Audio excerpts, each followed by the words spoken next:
मैं आपको कुछ कॉन्सेप्चुअल टॉपिक्स के बारे में बताऊंगा जो जनरली डिपेंड करते हैं आपके कैंडल की बॉडी और विक्स के जरिए, लेकिन कुछ फैक्टर्स होते हैं जिनमें हम उनको ऐड करते हैं अगर हम कुछ अलग अलग तरह की मार्केट्स में उनका नाम प्रोनाउंस करना चाहते हैं। इसी तरीके से आज मैं आपको एक कॉन्सेप्चुअल टॉपिक ब्रॉडर वर्जन में एक्सप्लेन करता हूँ कैसे वो काम करता है।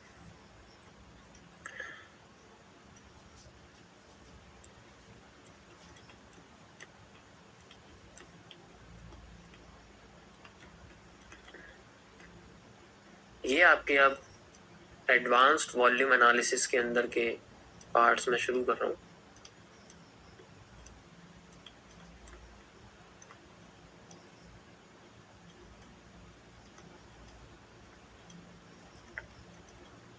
एडवांस वॉल्यूम एनालिसिस होता है जिसमें हम लोग ट्रेंड्स के कुछ और बेहतर तरीके से चीजों को आइडेंटिफाई करते हैं। पहले तो ये समझो कि जो वॉल्यूम एनालिसिस है ये किस तरीके से आता है मार्केट। एक फैक्टर होता है, एक वर्ड होता है जिसे हम लोग बोलते हैं लिक्विडिटी।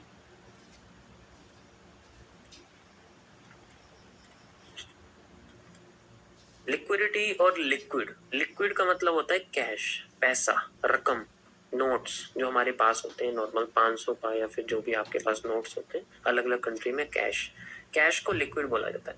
किसी भी एसेट को कैश में कन्वर्ट करने का मतलब है कि आपने किसी चीज को पैसों से खरीदा हुआ है लेकिन वो पैसे नहीं है, जब उनको आप बेचते हो तो वो लिक्विड हो जाते हैं। इसको बोलते हैं लिक्विडेशन। इसको बोलते हैं लिक्विडेशन और लिक्विडेट करना, अपनी एसेट्स को लिक्विडेट करना यानी कि कैश में कन्वर्ट करना, इसको लिक्विड कहते हैं। क्योंकि किसी भी जगह पे फ्लो हो सकता है लेकिन एसेट कभी फ्लो नहीं हो सकते, वो वहीं पर ही लगा रहेगा, इसलिए इसको लिक्विड बोलते हैं। उसी पैसे से आप दुनिया की कोई भी चीज खरीद सकते हो, डिपेंड करता है उसकी वैल्यू क्या है, लेकिन उस एसेट के जरिए आप हर चीज नहीं खरीद सकते। आपके पास अगर किसी कंपनी के शेयर्स हैं तो आप बैंक से लोन जरूर ले सकते हो, लेकिन आप उस शेयर से अपने लिए कपड़े नहीं ले सकते। आप किसी भी कंपनी के शेयर से कोई भी घर का सामान नहीं ले सकते, कोई गाड़ी नहीं ले सकते, नहीं। तो इसलिए उनको फिक्स्ड जो है वैल्यू बोलते हैं किसी चीज की, फिक्स्ड एसेट्स होते हैं वो, ठीक है। लेकिन अगर हम उनको लिक्विड कर लेते हैं तो लिक्विड पानी की तरह होता है, वो किसी भी जगह चला जाता है, डिपेंड करता है कि वो कितनी वैल्यू का है। लिक्विडिटी क्या होती है, उस रेट से, किस रेट से हम ये चीजों को कन्वर्ट कर रहे हैं। जिस रेट से हम लोग अपने एसेट्स को कैश में कन्वर्ट कर रहे हैं उसे हम लोग लिक्विडिटी कहते हैं, ठीक है। लिक्विडेशन होता है, इस प्रोसेस को लिक्विडेशन कहते हैं। जब हम एसेट से कैश में अपना अमाउंट कन्वर्ट करते हैं तो उस प्रोसेस को लिक्विडेशन कहते हैं, और इस चीज को लिक्विडिटी कहते हैं जो फ्लो होती है। ये फैक्टर होता है। जैसे मैंने 10 में से एक शेयर निकाल दिया तो मैंने कितना फैक्टर कर दिया, 0.9 आप मान लीजिए। 0.9 मैंने फैक्टर का लिक्विडिटी कर दिया, यानी कि मैंने 10% लिक्विडिटी करी है। अब लिक्विडिटी जो होती है ये वर्ड यूज किया जाता है उन तरीके के एसेट्स में जिन्हें हम लोग सेंट्रलाइज्ड मार्केट बोलते हैं, जो सेंट्रलाइज्ड मार्केट में रहते हैं।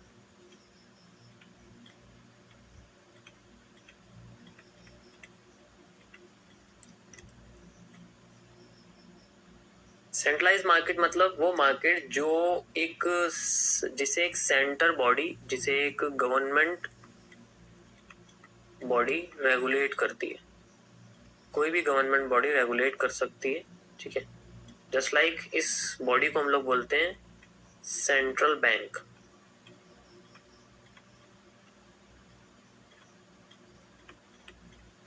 अभी जो लिक्विडिटी होती है ये क्या होती है, मैंने आपको बताया अभी कि हमारे पास जो एसेट्स होते हैं,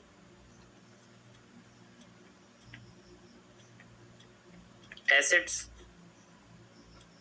जैसे किसी कंपनी का शेयर,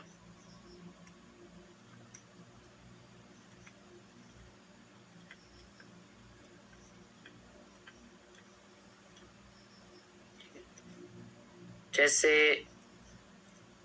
कोई भी कमोडिटी,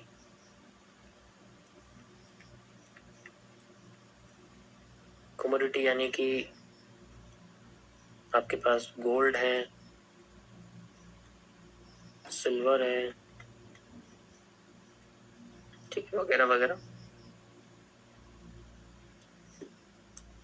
किसी भी करेंसी, किसी भी देश की करेंसी जो भी हम लीगली रख सकते हैं अपने पास ट्रैवल वगैरह करने के लिए या इन्वेस्टमेंट पर्पस के लिए भी, जिसे हम लोग फॉरेक्स ट्रेडिंग कहते हैं।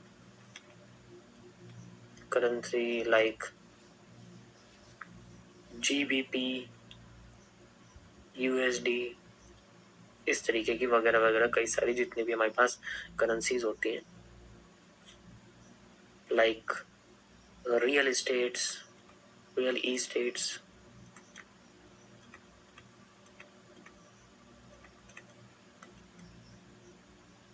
तो ये सारे के सारे हमारे पास एसेट्स होते हैं। तो अब इन सब का एक प्राइस होता है, जैसे अब कंपनी के शेयर का कोई ना कोई प्राइस होगा, कमोडिटी में गोल्ड या सिल्वर का कोई प्राइस होगा, डॉलर का कोई प्राइस होगा, GBP का भी होगा, प्रॉपर्टी का भी होगा, कुछ ना कुछ किसी का प्राइस होगा। तो जब हम इनके करंट प्राइस पर, यानी कि जिन्हें हम लोग मार्केट प्राइस कहते हैं, ठीक है, जब हम इन एसेट्स को मार्केट प्राइस पर सेल करते हैं, ठीक है, इनको जब इन सारे के सारे एसेट्स को जब हम मार्केट प्राइस पर सेल करते हैं तो इसे हम लोग लिक्विडिटी कहते हैं, ठीक।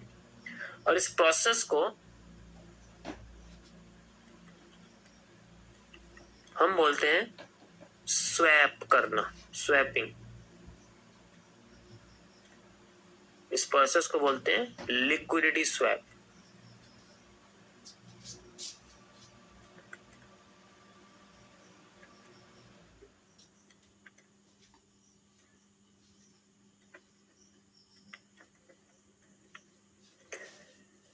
एसेट्स जनरली हमारे ट्रेडिंग अकाउंट में होते हैं, जैसे हम लोग बैंक अकाउंट कहते हैं, ओ सॉरी, डीमेट अकाउंट कहते हैं। तो जो एसेट्स होते हैं ये जनरली हमारे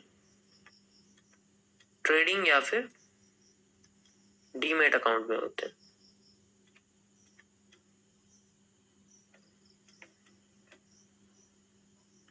तो ट्रेडिंग या डीमेट अकाउंट से जब हम अपना पैसा निकालते हैं कैश में, तो ये कैश कहां पर होता है? ये हमारे नॉर्मल बैंक अकाउंट में होता है।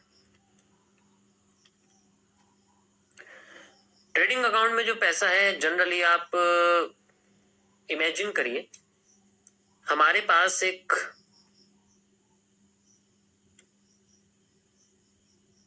बहुत बड़ी कैंडल है, ठीक है। अब इसमें जब चीजों को बेचते हैं तो इसका प्राइस नीचे चला जाता है, ये आ जाती है बाहर इस तरीके से होके, इसकी थोड़ी सी बॉडी में भी बचती है या फिर ये और भी कन्वर्ट हो जाती है। तो चार्ट में हम किस तरीके से रिप्रेजेंट करते हैं लिक्विडिटी स्वैप को? इस तरीके से।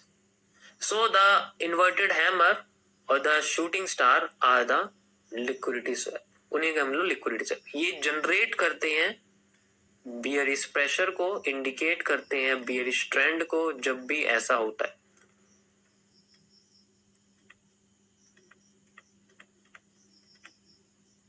तो एक इन्वर्टेड हैमर या एक शूटिंग स्टार आपका जनरली लिक्विडिटी स्वैप को बताता है। जब हम लोग उल्टा करते हैं, मतलब अब हमारे पास मान लीजिए कैश है,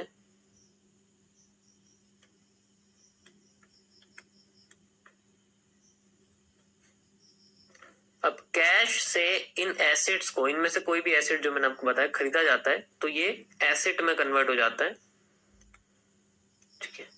हम क्या करते हैं, हम अपने बैंक अकाउंट से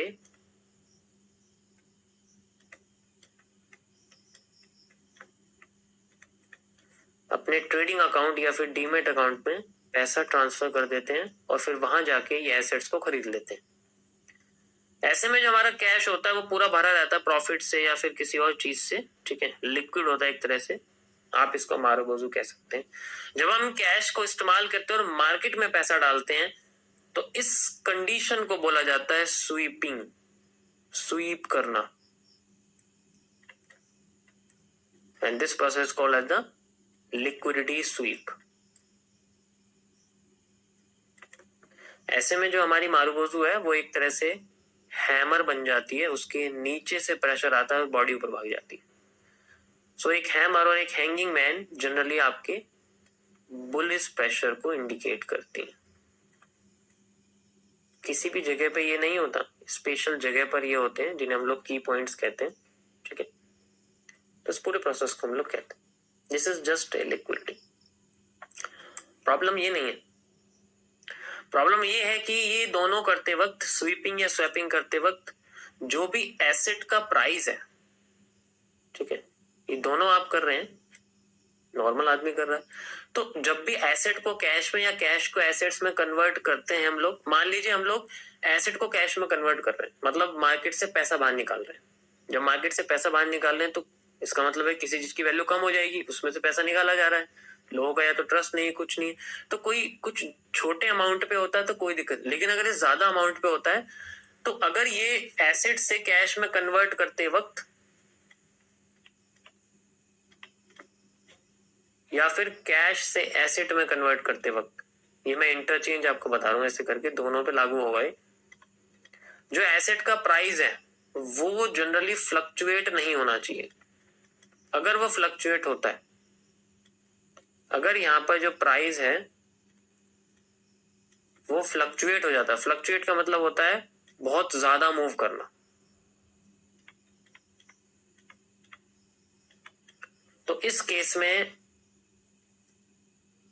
इलिक्विडिटी क्रिएट होती है। इसको हम लोग बोलते हैं इलिक्विडिटी। ये कैसे होता है मैं आपको चार्ट से समझाता हूं।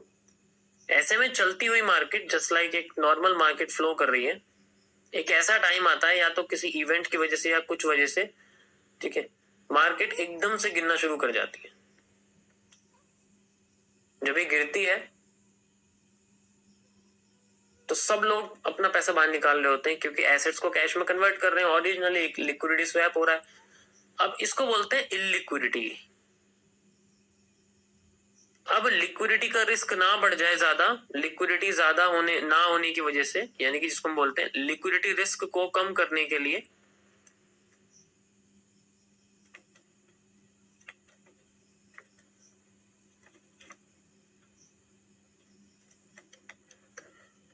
यहां पर जो सेंट्रल बैंक्स होते हैं, लिक्विडिटी रिस्क को कम करने के लिए सेंट्रल बैंक क्या करते हैं, यहां पर सेंट्रल बैंक का बहुत बड़ा इन्वॉल्वमेंट आता है।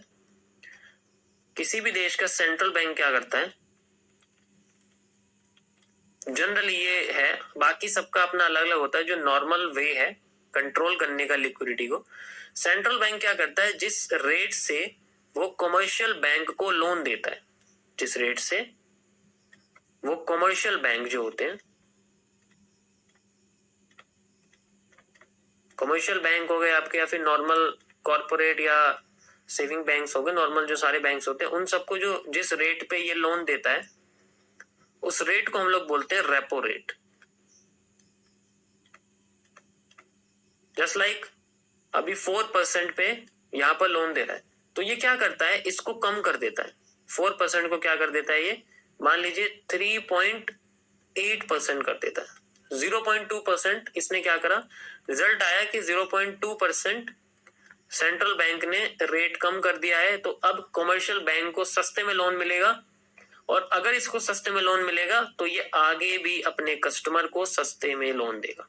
अब ये जो नॉर्मल कस्टमर है, हम तुम जैसे, हमें जब पता लगेगा सारे के सारे लोन्स को, होम लोन हो, एजुकेशन लोन हो, किसी और तरीके का लोन हो, पर्सनल लोन हो, तो इन सब पे जैसे कि हमें मान लीजिए यहाँ पर 8% से, मान लीजिए एग्जाम्पल के लिए 8% पे लोन मिलता है नॉर्मली, ठीक है,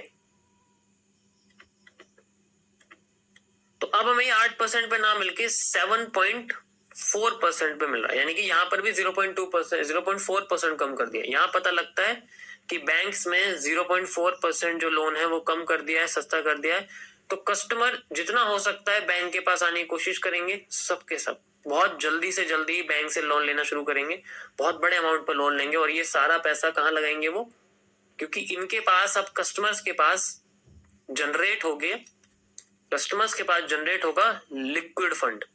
जिसे हम लोग कैश बोलते हैं। ये बैंक्स में रहेगा, ये लिक्विड फंड यूज होगा आगे जाके। ज्यादातर 90% लोग इस लिक्विड फंड को अपने एसेट बाइंग के लिए यूज करेंगे। कोई भी इनमें से एसेट खरीदेंगे, कुछ भी हो सकता है, जो कि आपको मैंने समझाया अभी। घूम फिर के आपकी जो लाइन है वो यहाँ पर आ जाएगी, ठीक है, जो भी मैंने आपको एसेट समझाया। तो इनमें से कोई भी वो एसेट खरीदने की कोशिश करेंगे, और जब वो एसेट खरीदेंगे अपने कैश से, तो प्रोसेस फॉलो होगा स्वीपिंग का। स्वीपिंग फॉलो होगी तो हमारे पास हैमर्स बनने शुरू हो जाएंगे, हैमर या हैंगिंग मैन बनने शुरू हो जाएंगे। और मान लीजिए मार्केट के बॉटम पे हैमर बनने शुरू होते हैं, और फिर बाद में मार्केट धीरे धीरे करके ऊपर जाना शुरू करेगी, थोड़ा थोड़ा करके प्राइस बढ़ना शुरू, क्योंकि मार्केट में पैसा आ रहा है। और जब तक वो बिल्कुल ओरिजिनल पोर्शन पे नहीं चला जाता, जैसे एक रेंज होती है, जब तक यहाँ पर नहीं दिखता कि मार्केट दोबारा से अपने एक प्रॉफिटेबल रेंज में नहीं गई है, तब तक इस रेट को रखा जाता है। जैसे ही प्रॉफिटेबल रेंज में चली जाती है मार्केट, इसको ज्यादा ऊपर ना ले जाने की, मार्केट में हर कोई ज्यादा पैसा ना डाल दे, तो फिर से क्या करता है, अपने सेंट्रल बैंक रिवाइज करता है, इसको बोलते हैं revised rate. Now the revised rate take place, यहां पर मार्केट में रिवाइज्ड रेपो रेट यूज होता है। और अब रिवाइज रेपो रेट में क्या करता है बैंक, 3.8% को 3.9% कर देता है, बस 0.1% यहां पर इंक्रीज कर देता है, और इससे हल्ला मच जाता है।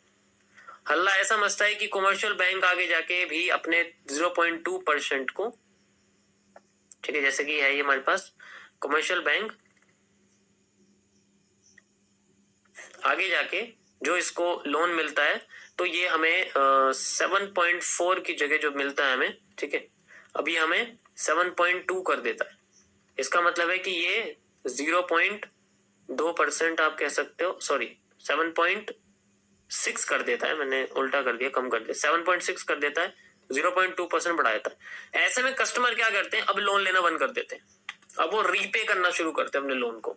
कस्टमर अब बैंक से लोन लेना कम कर देते हैं, तो लोन कम लेंगे तो अब वो आगे भी इन्वेस्ट नहीं करेंगे, अब उनके पास लिक्विड फंड नहीं रहेगा, बहुत कम रहेगा। और जब कम रहेगा तो वो मार्केट में क्या करेंगे, अपनी या तो अपने इन्वेस्ट करे हुए एसेट्स को निकालना शुरू करेंगे, या फिर थोड़ा थोड़ा लगाएंगे या रुक जाएंगे।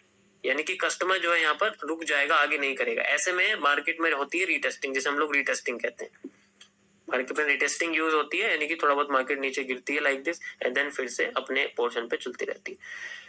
इस ड्रॉप डाउन को कंट्रोल करने के लिए सेंट्रल बैंक का इतना बड़ा हाथ होता है। लेकिन ये सारा का सारा खेल होता है सिर्फ सेंट्रलाइज्ड मार्केट में, जहां पर गवर्नमेंट बॉडी होती है। अब जो आपकी डिसेंट्रलाइज्ड मार्केट होती है, और ये ज्यादा नहीं गिर पाती, ये मैक्सिमम आप कह सकते हो, मैक्स टू मैक्स आप कह सकते हो 40 से 45%, इससे ज्यादा कभी मार्केट नहीं गिर सकती। 40 से 45% आप कह सकते हो। अगर हद से भी ज्यादा बुरी है तो कह सकते हैं कि 50% गिर गई, इससे ज्यादा नहीं गिरती। कोई भी किसी भी देश का इंडेक्स नहीं गिरता इतना। लेकिन अगर यहाँ पर ऐसे एसेट्स की बात करते हैं जो डिसेंट्रलाइज है, जिन्हें गवर्नमेंट बॉडी कंट्रोल नहीं करती है, तो उनके अंदर ये लिक्विडिटी रिस्क हमेशा हाई रहता है। उन्हें हम लोग डिसेंट्रलाइज मार्केट कहते हैं, जिनमें गवर्नमेंट इन्वॉल्व नहीं होती, जिनमें सारा का सारा सिस्टम बैंक से कंट्रोल नहीं होता, नथिंग एल्स। एग्जाम्पल के लिए बात करते हैं हम लोग क्रिप्टो मार्केट्स या क्रिप्टो करेंसीज। ये वो मार्केट्स होते हैं जिनमें कोई कंट्रोल नहीं है किसी का। आज अगर बिटकॉइन का प्राइस मान लीजिए आज से कुछ सालों पहले $75,000 पे गया था, 2023 की स्टार्टिंग में इसका प्राइस $15,000 पे था। आप खुद देख सकते हो इसका प्राइस कितना गिर गया है। 90% प्राइस इसका गिर चुका, मतलब खत्म ही हो गया बिल्कुल, आप कह सकते हो। तो कोई कंट्रोल नहीं है। अगर किसी एसेट की ऐसी हालत है तो उसका मतलब है वो डिसेंट्रलाइज। इसलिए सरकार चाहती है कि ऐसे एसेट्स पे इन्वेस्ट ना किया जाए जिनकी वैल्यू हम कंट्रोल नहीं कर पा रहे हैं, जिनकी वैल्यू लॉस होने के बाद आपकी रिकवरी नहीं हो पाई। ये सिर्फ बड़ी बड़ी बॉडीज ही इनको कंट्रोल करती हैं, जैसे फॉरेन इंस्टीट्यूशनल इन्वेस्टर्स हैं, कुछ हेज फंड्स हैं, कुछ बड़े बड़े जो आप प्रॉफर्म्स कह सकते हो, वो इनको कंट्रोल कर पाते हैं, सेंट्रल बॉडी, और वहां पर यूज होता है मैनिपुलेशन। तो इसीलिए यहाँ पर लिक्विडिटी रिस्क का खतरा हमेशा बड़ा रहता है। ये तब यूज होता है जब हम बहुत बड़े अमाउंट पे एसेट्स को होल्ड कर रहे हैं। जब हम डे ट्रेडिंग कर रहे हैं तब इतना बड़ा रिस्क नहीं है। लेकिन मैं आपको इसका एग्जांपल दिखाता हूँ live. Let's go on the Indian market पे आपको लेके चलता हूं मैं, just like Nifty 50 index, and you can see यहाँ पर आपको ये एक चार्ट दिख रहा होगा, ये आपको दिख रहा होगा, ये एक लिक्विडिटी रिस्क है, आप देख सकते हो प्राइस कितना नीचे गिर गया था, यहाँ से करीब आप देख सकते हो 8%, ये भी 8% गिरा है, और इसमें भी ये जून के टाइम पे था जब इलेक्शन आए थे, जून में इलेक्शन था इंडिया में 2024 में, उस वक्त का ये चार्ट है, एंड यू कैन सी 1 साल करीब हो जाएगा इसको 10 महीने बाद, 2 महीने बाद, तो इसमें रिकवरी आप देखो किस तरीके से हुई है, दोबारा से उसी रेंज में लाके मार्केट को छोड़ दिया है लाइक दिस, एंड ये आप चार्ट देख सकते हो। उसके बाद मार्केट का प्राइस हमेशा बढ़ता ही है, ऑब्वियस सी बात है, लेकिन फिर दोबारा से गिरना शुरू कर देता है, क्योंकि कोई इवेंट है वगैरह वगैरह, बहुत सारी चीजें हैं, बहुत सारे फैक्टर इसके अंदर ना रिएक्ट करते हैं, एक्ट करते हैं, वैसा होता है। So this is a liquidity, and इस तरीके से आपकी जो है ये बेसिकली काम करती है, लिक्विडिटी वगैरह कैसे हमें दिखती है मार्केट, किस तरीके से कैंडलस्टिक पैटर्न काम करते हैं, ये ज्यादा इंपॉर्टेंट है आपको देखना, ठीक है, क्योंकि देखो मैंने आपको अभी दिखाया ना, अभी आपको हैमर दिखाता हूँ मैं, यहाँ पर आपको हैमर दिखाता हूँ, you can see the bottoms hammer, bottom hammer से ही भरा हुआ है, सिर्फ और सिर्फ हैमर आपको दिखेंगे, ये आप देख सकते हो, ये रहा, ठीक है, ये रहा, ये आप देख सकते हो, सिर्फ आपको हैमर ही हैमर दिखेगा हर जगह, इट मीन्स यहाँ पर लिक्विडिटी स्वीप हो रही है बहुत बड़े अमाउंट में, इस वजह से आपको देखने को मिल